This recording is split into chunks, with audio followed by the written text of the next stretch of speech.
8 মে court খোলার পর ওই মামলাটার শুনানি হবে। এখন যেহেতু মামলার দায়িত্ব আমার, তাই আমি শুধু থিওরি দেখে কাজ করি না, আমি প্র্যাকটিক্যাল দেখে কাজ করি।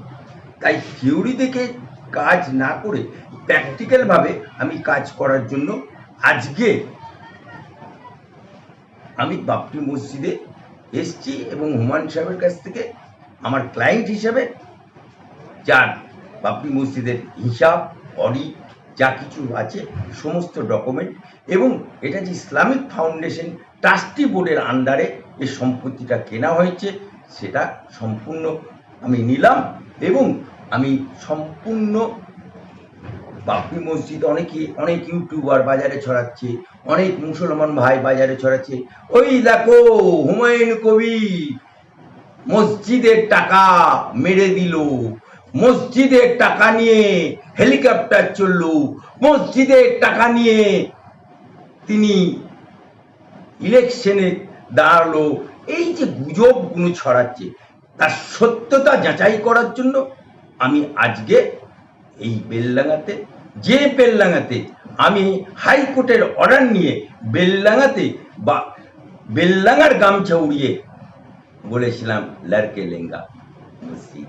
তাই আজকে আমি সরজমিনে আগামী দিনে যে হিয়ারিং আছে, হিয়ারিং তো আমি করব, সুতরাং সরজমিনে বাবরি মসজিদ কতটা তৈরি হলো, কতটা বাকি, এবং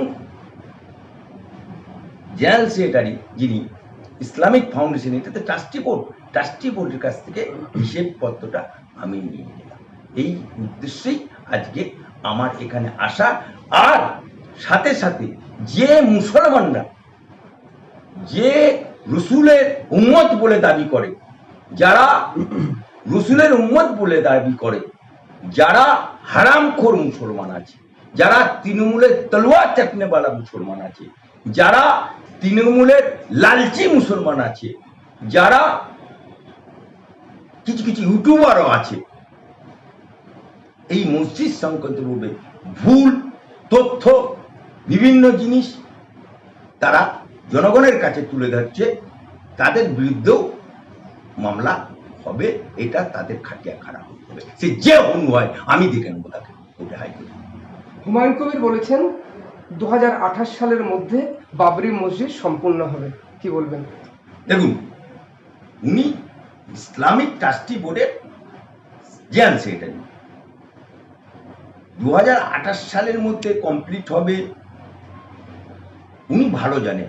আমি আদা ব্যাপারী, আমি জাহাজের খোঁজ রাখি না, কিন্তু অ্যাজ এ আমার ক্লায়েন্ট হিসাবে, অ্যাজ এ আমার মক্কেল হিসাবে আমার যেটা কর্তব্য আইনি লড়াই দেওয়া, আইনি লড়াই আমি দেবো। এবং সেটা 2028 সালে যদি উনি ওয়াদা করে তাহলে ওনার ওয়াদা পালন করা উচিত। এবং আমি লক্ষ মানুষের সমাবেশে বলে গেছি যে আমি যেখানেই আমার ইন্তেকাল হোক, মৃত্যু হোক, এই বাবরি মসজিদ যেটা হচ্ছে মসজিদ হিসেবে, সেই মসজিদের সামনে আমার যেন জানাজার নামাজটা পড়ানো হয়, সেটা আজকেও স্মরণ করিয়ে দিলাম হুমায়ুন সাহেব।